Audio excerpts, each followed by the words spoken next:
Fala galera, tudo bem? Aqui é o professor Gessandro Vitorino, professor de Direito Penal.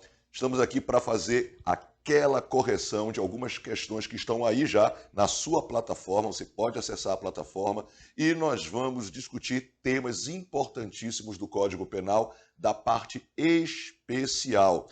E óbvio, não poderíamos começar por outro, senão a parte de crimes contra a pessoa e principalmente crimes contra a vida.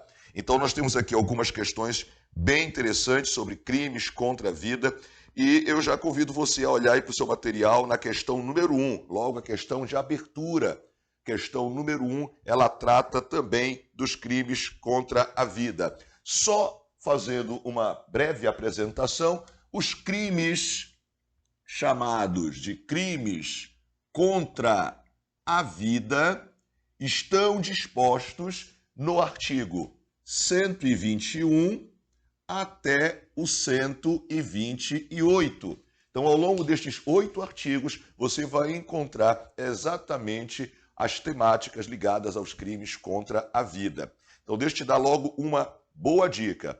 Já caiu em várias provas de carreiras policiais também, de carreiras jurídicas, de tribunais, mas presta bem atenção. Quantos são os crimes contra a vida? A resposta são 4. E os 4 crimes contra a vida são os seguintes: o crime de homicídio, o crime de instigação, induzimento ou auxílio ao suicídio ou a automutilação. Bem grande esse nome. Outro crime, o infanticídio. O infanticídio. E, por fim, o crime de aborto. Estes são os 4 crimes contra a vida. Disso, a gente pode também perceber que as bancas vão querer te enganar, te ludibriar, te induzir a entender alguns crimes como sendo contra a vida e eles não são. Logo de cara, eu já te apresento o seguinte: o crime de roubo qualificado pelo resultado morte, o famoso latrocínio. O latrocínio, ele não é um crime contra a vida. O latrocínio é um crime contra o patrimônio. Perfeito? Crime contra o patrimônio. Seja ele o resultado morte culposo ou doloso, o entendimento é que ele é um crime contra o patrimônio. Tranquilo? Outra coisa importante também é quando se trata do aborto. O aborto, ele é um crime contra a vida, mas existem situações em que, muito embora a palavra aborto apareça na conduta praticada, ela não será crime, como, por exemplo, o aborto espontâneo. O aborto espontâneo ele é uma causa natural, então ele é atípico, é uma conduta, é um fato, atípico. Sendo um fato atípico, o aborto espontâneo não se qualifica no crime de aborto. Tranquilo? Existem outras situações também que a gente pode aqui ir esmiuçando ao longo da análise das questões. Então vamos lá para a primeira questão logo de início. Nossa primeira questão, ela trata exatamente dizendo o seguinte: o crime de homicídio simples, previsto no artigo 121, perfeito? Fixa a pena de reclusão de 6 a 20 anos.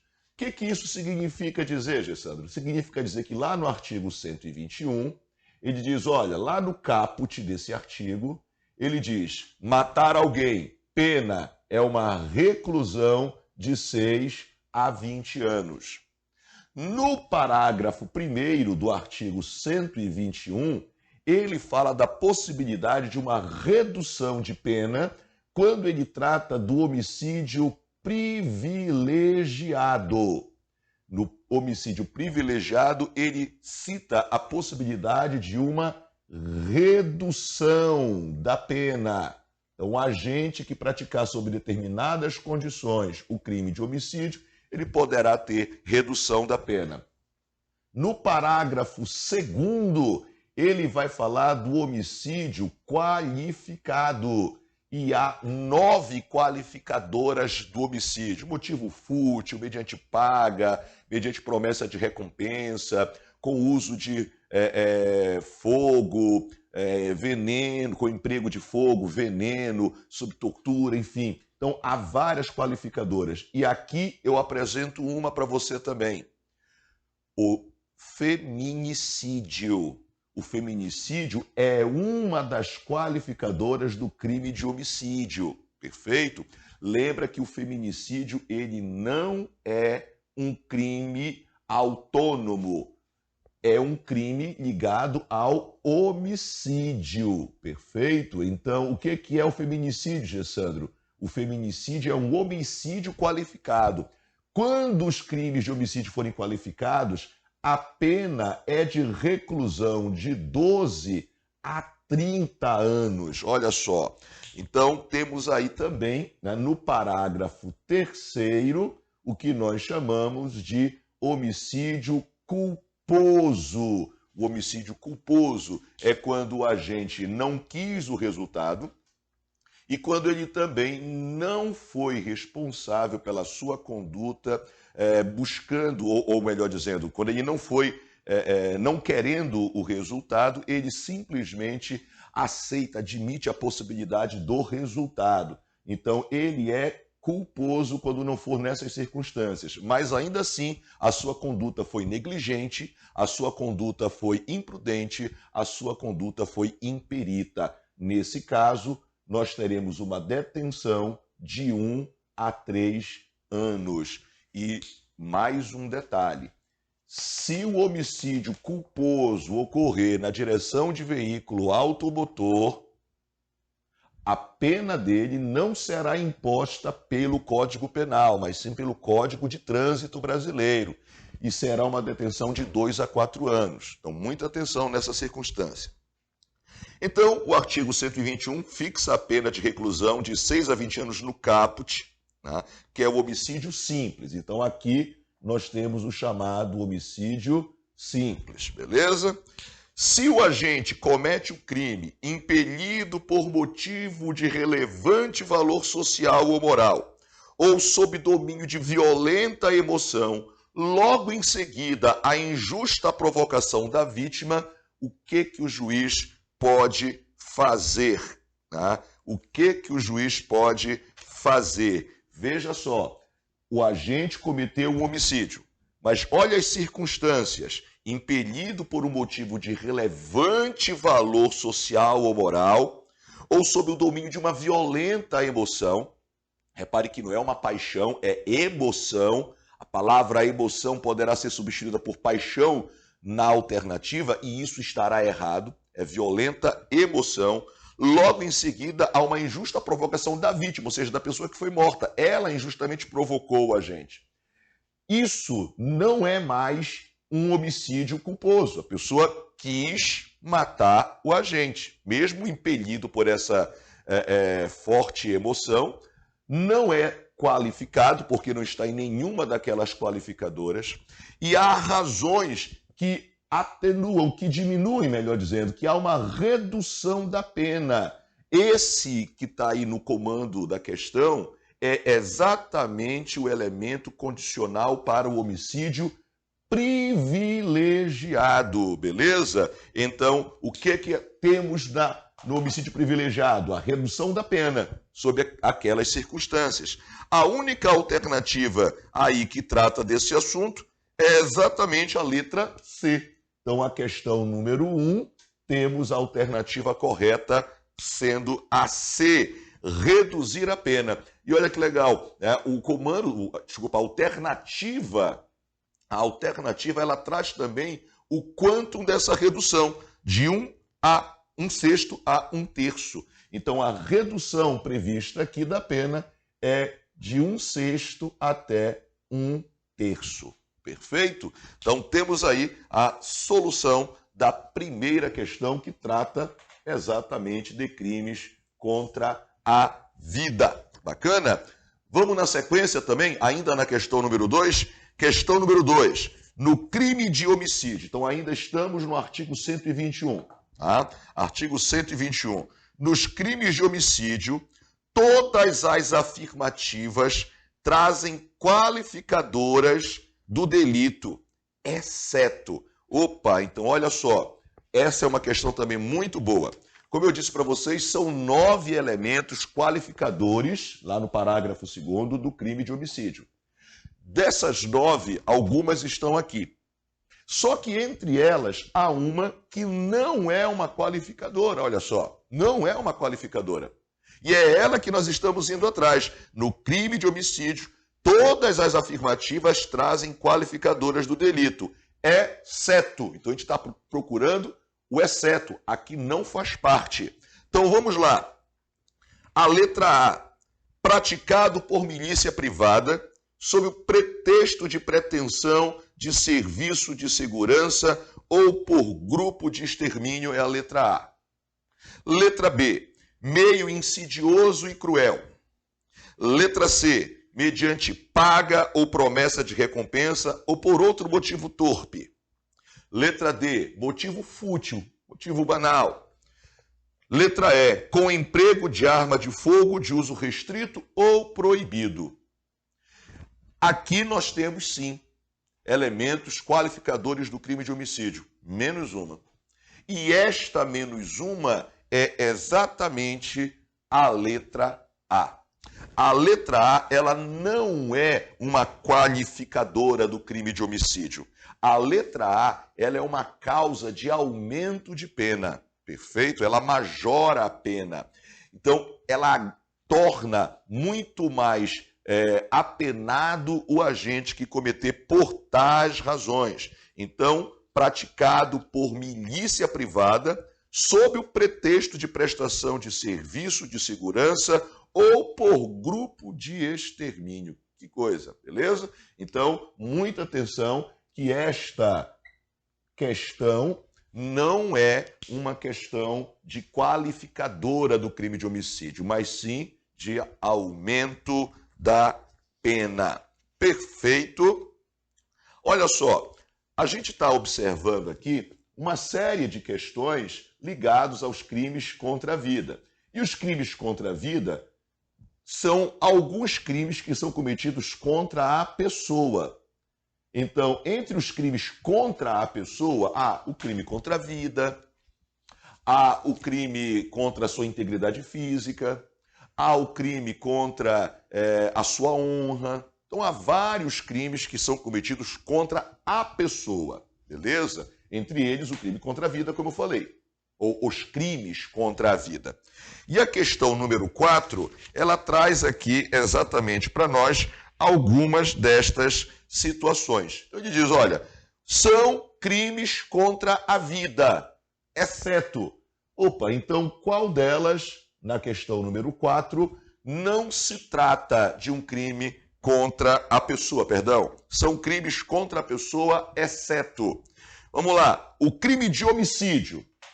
O crime de homicídio é um crime contra a vida, portanto, é um crime contra a pessoa. Muito bem. O crime de aborto, que olha, o aborto é um crime contra a vida e, portanto, um crime contra a pessoa. Letra C, extorsão mediante sequestro. Extorsão mediante sequestro. Essa questão, ela não é um crime contra a vida. Olha a letra D. A letra D diz calúnia. Calúnia é um crime contra a honra de alguém. É quando a pessoa imputa, tá, um fato falsamente criminoso a outra pessoa. Ou seja, aconteceu um fato, aconteceu um crime, e alguém imputa a uma pessoa que não cometeu esse crime a prática dele. Isto é calúnia. É um crime contra a honra da pessoa. Portanto, calúnia é um crime contra a pessoa. Não é um crime contra a vida, mas é um crime contra a pessoa. E é o que ele está pedindo aqui. E letra E, lesão corporal. Lesão corporal é um crime que ofende a integridade física ou a saúde de alguém. Então, também se trata de um crime contra a pessoa. A nossa alternativa aqui é a letra C, perfeito? A letra C que diz extorsão mediante sequestro. Amigos, o crime de extorsão mediante sequestro é um crime contra o patrimônio, beleza? Então você vai encontrar lá furto, crime contra o patrimônio, furto de coisa comum, crime contra o patrimônio, roubo, extorsão, e entre as modalidades de extorsão, extorsão mediante sequestro, e por aí vai. Perfeito? Então, crime de extorsão mediante sequestro é um crime contra o patrimônio, portanto, não é um crime contra a pessoa. Show de bola? Até aqui, tranquilo? Então, vamos adiantando aqui, vamos ver outra situação. Olha só, a questão número 6. A questão número 6 traz também um tema importantíssimo dos crimes contra a vida. Crimes contra a vida ainda. Veja só o que diz a questão número 6. A mãe, em depressão decorrente do estado puerperal, mata seu filho durante o parto. Tá? Ela comete o crime de... Gente, existe um crime estabelecido no artigo 123, que é esse aqui, olha, o infanticídio. Então, o homicídio está no artigo 121, o induzimento, auxílio ou instigação ao suicídio ou a automutilação está no 122, o infanticídio está no 123 e o aborto está ao longo dos outros 5 artigos, né, do 124 ao 128. Ele trata desse crime, dessa modalidade. Então, o crime de infanticídio é um crime muito interessante. Ele é um crime que só pode ser cometido por alguém muito específico. O artigo 123 diz assim: matar o próprio filho. Matar o próprio filho.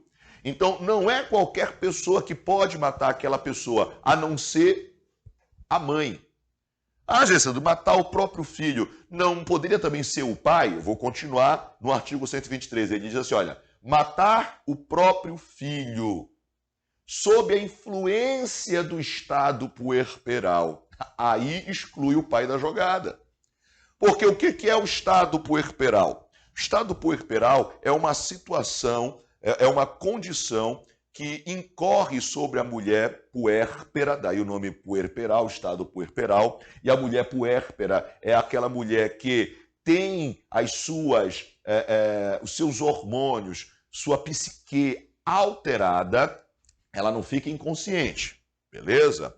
Ela não fica sem a percepção da realidade, ela está com a percepção da realidade, mas as suas estruturas psíquicas estão alteradas, é um turbilhão de emoções e sensações, e que, ao perder o controle por conta dessa influência, ela mata o próprio filho durante o parto ou logo após ele.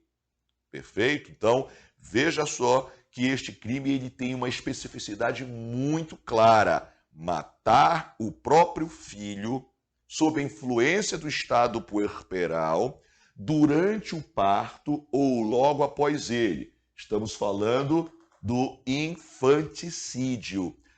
Parece ser essa questão aqui, correto?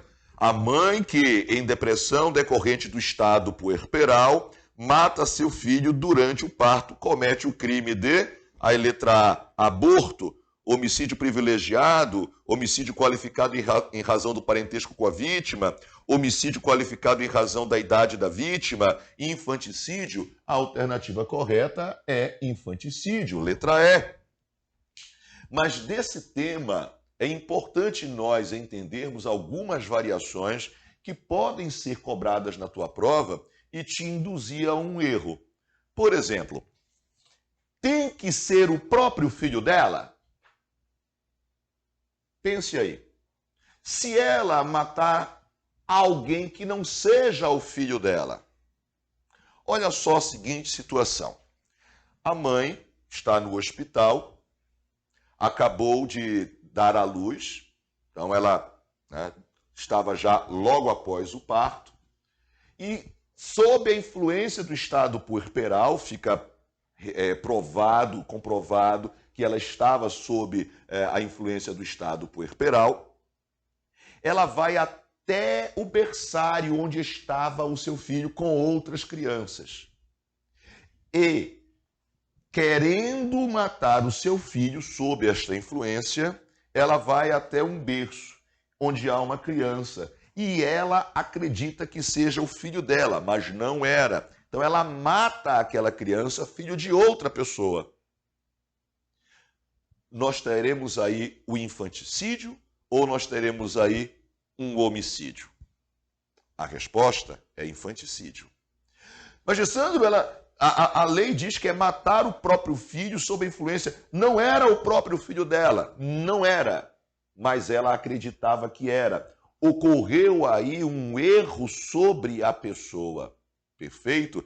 Ela queria matar o seu filho, esse era o dolo dela, ela vai até aquela pessoa e acredita que é o seu filho e o mata como se fosse seu filho. Quando nós temos a incidência do erro sobre a pessoa, o que acontece? O crime é tratado como sendo a vítima real, absorvendo as características daquela que deveria ter sido a vítima. Perfeito? Da vítima que se pretendia ser. Então, o que a mulher queria? Matar o próprio filho sob influência do estado puerperal. Ela errou a pessoa, mas as características e as circunstâncias do crime que ela estava cometendo são transferidas daquela que deveria ter sido a vítima para aquela que de fato foi. Então, com isso, nós temos a atribuição também do infanticídio. Olha só como ele pode fazer aí uma derivação, né, desse tema e ir nesse sentido. Perfeito? É importante que você tenha a atenção a estes aspectos que estão, obviamente, sendo apresentados. Então, a letra da lei diz uma coisa, mas nós devemos também observar que a teoria do direito penal possibilita algumas variações. Então, a alternativa correta, a sexta questão, letra E. Letra E, muito bem. Tá? Questão número 7, olha só, questão número 7. Agora, nós continuamos nos crimes contra a pessoa. Só que a gente vai dar um pulo agora para uma outra espécie de crimes contra a pessoa. Saindo do crime contra a vida, a gente vai para o crime de lesão corporal, que está lá no artigo 129. Então, questão número 7 diz assim, deixa eu baixar aqui a questão número 7. Olha só, de acordo com o Código Penal, uma lesão é considerada gravíssima caso resulte em... Então, veja só, você, meu aluno, precisa entender o seguinte: quando se trata de lesão corporal, previsto lá no artigo 129, nós temos as seguintes possibilidades. Primeiro, a lesão corporal ser chamada de leve. A lesão corporal leve, ela está prevista lá no caput. Tá? Lá no caput. É uma pequena detenção. Mas ela também, a lesão corporal, pode ser de natureza grave. Ela pode ser de natureza grave. Agora, para que ela seja grave, é preciso que ocorram algumas circunstâncias. Ou seja, não basta que o agente tenha provocado a lesão corporal. É preciso que desta lesão corporal resulte em algumas coisas, como, por exemplo, que a vítima, a pessoa lesionada, fique mais de 30 dias incapacitada para as suas atividades, habituais. Tá ok? Então, alguém provocou a lesão de outra pessoa. E em decorrência desta lesão corporal, a pessoa, a vítima, ficou 15 dias incapacitada para as suas atividades habituais, esporte, trabalho, escola. Perfeito? Então, esse tempo caracteriza o que nós chamaríamos de lesão corporal grave? Não. Então, ela vai ser leve. Ah, Gessandro, quer dizer então que a lesão corporal será sempre de natureza leve quando ela não for grave, quando ela não for gravíssima e quando ela não for também culposa? Isso, exatamente. Então, eu vou determinar, né, que a lesão corporal será leve por exclusão. Então, eu tenho que observar a lesão e verificar que resultado ela produziu. Se ela não produziu nenhuma das circunstâncias que tornam grave e nenhuma das circunstâncias que torne gravíssima e nem na circunstância culposa, então a lesão corporal será leve, beleza? Outra situação também, né, que torna grave a lesão corporal. Ah, e detalhe, né? Eu dei um exemplo aqui de 15 dias. Fulano de tal lesiona fisicamente Cicrano, e Cicrano fica 30 dias incapacitado para as suas atividades habituais. Agora sim, né, Gessandro? A gente vai ter lesão corporal grave. Não, continua sendo leve. O texto foi claro. 30 dias. E a lei diz que ela só será grave se ela for mais de 30 dias. Então, para que seja de natureza grave, a lesão corporal tem que ter mais de 30 dias de incapacitação para as atividades habituais da pessoa vitimada. Tranquilo? Então, segura essa informação aí. Outra coisa também que poderá tornar grave a lesão corporal é quando ela produzir uma debilidade, por exemplo, uma debilidade permanente em membro, função, e elas vão ter elas vão ter exatamente essa debilidade permanente, uma condição muito interessante. Presta bem atenção. O que é uma debilidade permanente? A debilidade permanente, a pessoa ela não perde e nem fica incapacitado o seu membro, o seu sentido, a sua função. Então tem que acrescentar aqui também sentido, né? Então membro, função ou sentidos, tá ok? Então, se eu perco o membro, por exemplo, perdi a mão, vai ser gravíssima. Se eu perdi a perna, vai ser gravíssima. Agora, alguém provoca lesão corporal em mim. Dá uma facada na minha mão, por exemplo. Eu tentando me defender e aí perfura a minha mão. Eu não perdi a mão. Ela também não ficou incapacitada. Mas eu não consigo mais fechá-la totalmente, nem abri-la totalmente. Perceba bem que ela não tem mais as habilidades que tinham antes. Perdi a força de pressão. Então, ela ficou debilitada. Então, se esta debilidade for permanente, então, de membro, função ou sentido, eu terei a natureza grave da lesão corporal. Ah, Gessandro, o que é sentido? São os 5 que nós temos. Visão, audição, paladar, olfato, tato. Então, se nós ficarmos com debilidades permanentes dos sentidos, então teremos também lesão corporal de natureza grave. Ah, Gessandro, se eu perder, se a pessoa que foi vitimada de lesão corporal perder os sentidos, então vai ser gravíssima. Beleza? Então, a debilidade permanente de um dos sentidos, dos cinco que nós temos. Então, por exemplo, a pessoa foi agredida, sofreu uma lesão e ficou com a visão debilitada. Ela não perdeu a visão, ela ficou com a visão debilitada. Grave. Se ela perdeu a visão, gravíssimo. Perfeito? Então, estamos falando dos sentidos.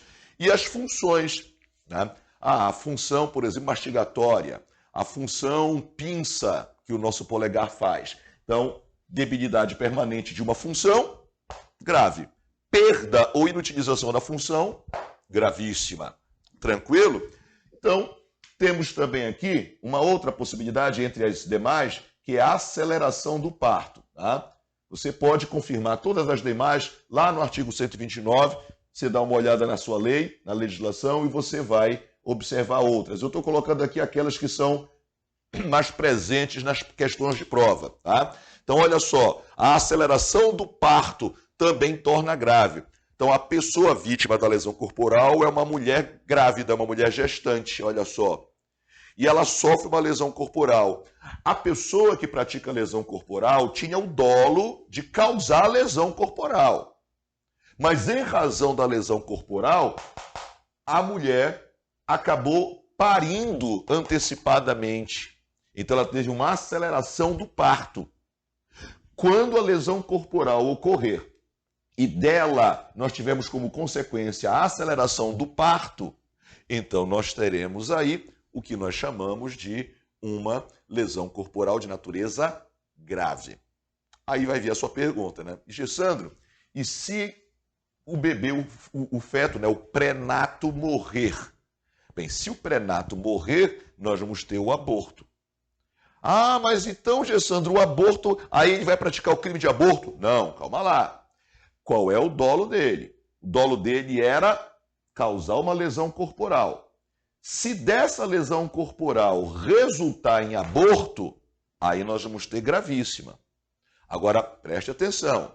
Se o dolo dele era, eu quero provocar o aborto nela, e eu vou agredi-la até que ela perca o feto, o pré-nato, aí eu tenho um aborto e ele poderá ter alguns elementos qualificadores aí em razão da violência empregada. Perfeito? Então você tem que observar o dolo. O dolo é a lesão corporal e o resultado é o aborto? Beleza. O dolo é o aborto e o resultado foi lesões corporais? Então o crime vai ser de aborto. Beleza? O dolo que vai acabar determinando aí qual deles vai ser o crime e o outro, o qualificador, ou agravador, ou condicionador de gravidade. Perfeito? Então, temos aí, então, como já falamos aqui, né, os gravíssimos vão ter, obviamente, uma condição mais agravada. Então, se aqui 30 dias de incapacidade, mais de 30 dias de incapacitação para as atividades habituais, nós vamos ter aqui, né, a incapacidade, né, permanente para o trabalho. Então, a pessoa tinha uma determinada atividade laboral. Ela sofre uma lesão corporal.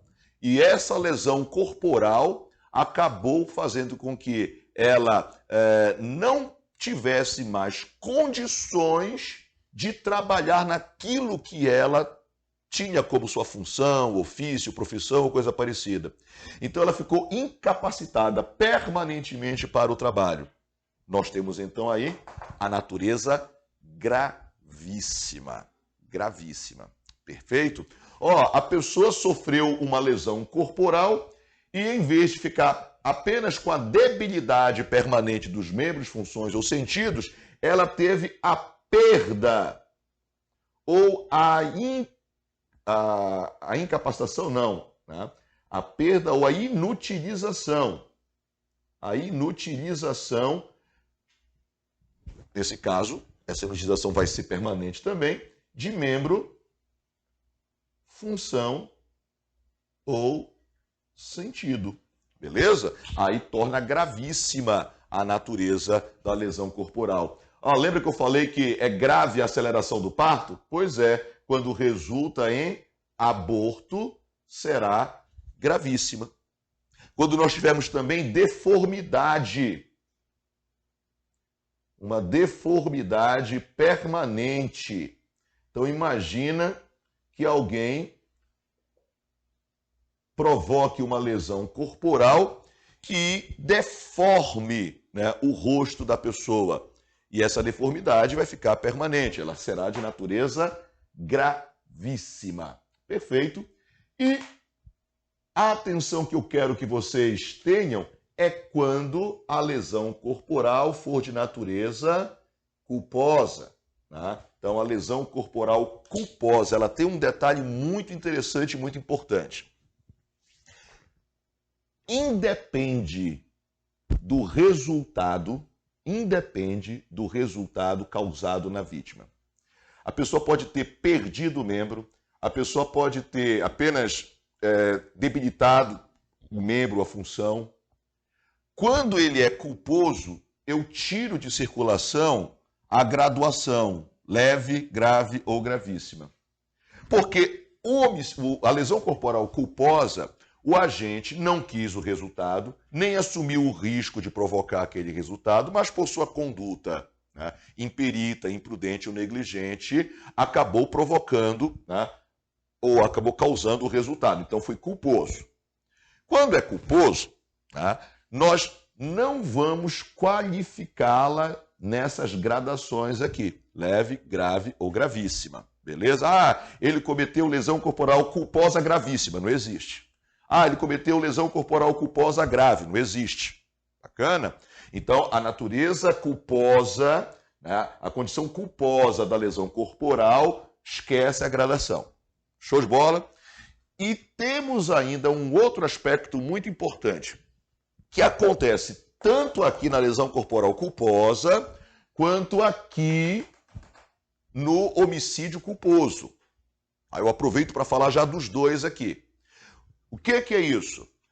Quando a pessoa que comete ou o homicídio culposo ou a lesão corporal culposa comete e o resultado, que é a lesão corporal na outra pessoa, afeta na realidade o agente que provocou de tal forma, mas de tal forma, que a autoridade judicial, o magistrado, o juiz, ele vai entender, ou ele poderá entender, que se torna desnecessária a aplicação da pena. E eu vou te dar um exemplo. Primeiro, no homicídio culposo. Imagina o pai e a mãe, que tem um filho pequeno, 2 anos, e levam para a creche. No arranjo familiar, a mãe leva a criança para a creche, o pai vai para o trabalho. E isso foi a rotina deles por meses. Num determinado dia, a mãe diz, olha, hoje você que vai levar o Júnior porque eu tenho que fazer alguma coisa, tenho uma consulta médica muito cedo. Não, tudo bem. Café da manhã, ela diz, olha, eu já coloquei o Júnior no carrinho, está lá atrás do carro já, a mochilinha dele também. Bacana, eu vou só terminar de tomar o café. Ele termina de tomar o café dele, vai para o carro, liga o som, 10 minutos dirigindo no caminho que ele sempre fazia. Quando chega no ponto em que ele deveria desviar para ir para a creche, para depois voltar para o trabalho, ele simplesmente esqueceu e foi para o trabalho. Chega lá no trabalho, fecha a porta do carro, pega a mala, fecha a porta do carro, vai para o trabalho. Meio-dia, a esposa liga. Fulano, tu não deixaste o Júnior na creche? Nesse momento, cai o semblante da pessoa, esfria todo o espinhaço, a angústia, ele chega lá e quando abre a porta, a criança está morta, tá? Morreu asfixiada e tudo mais. Ele queria o resultado? Lógico que não. Ele assumiu o risco, disse, estou nem aí se morreu ou não? Também não. Foi resultado de uma conduta dele? Foi de uma conduta negligente, ele negligenciou, ele deixou de observar alguma coisa. Mas repara que esse pai vai levar isso para o resto da sua vida. A vida do seu filho foi tirada por uma responsabilidade dele. Não tem pena que ele pague que seja pior do que essa condição que ele vai levar para o resto da vida. Então, o fato em si já atingiu de tal forma a gente que o juiz entende, pode esquecer a pena, deixa de aplicar a pena. O nome disso é perdão judicial. E o perdão judicial, ele é uma extinção de punibilidade, é uma causa extintiva de punibilidade. Perfeito? Ele cometeu a conduta? Cometeu. Mas a punibilidade foi extinguida, beleza? Ou extinta. E isso acontece também quando a lesão corporal é culposa. Imagina o pai, está lá na oficina dele, na garagem, né? Cortando madeira naquela serra de mesa, olhando, assistindo ao futebol. Aí está lá, vendo o Flamengo dele levar peia, 4-0 para o, Vasco, Volta Redonda, qualquer desses times também. E aí está lá, Aí tem um ataque do Flamengo, ele dá uma pausa e não desliga a serra. Aí vem o filhinho de 1 ano e meio dele, ele não percebe, coloca a mão na serra e decepa. Lesão corporal, culposa, negligência da parte dele. Mas ele vai carregar isso, atingiu ao agente de tal forma que o juiz provavelmente entenderá que se tornará desnecessário aplicar a pena e vai extinguir a punibilidade. Exatamente, tá? Por conta do perdão judicial. Beleza? Então, isso aqui é um rápido apanhado do que nós poderíamos falar de lesão corporal. Sobre isso, nós temos aqui a questão que trata número 7. Então, vamos lá. De acordo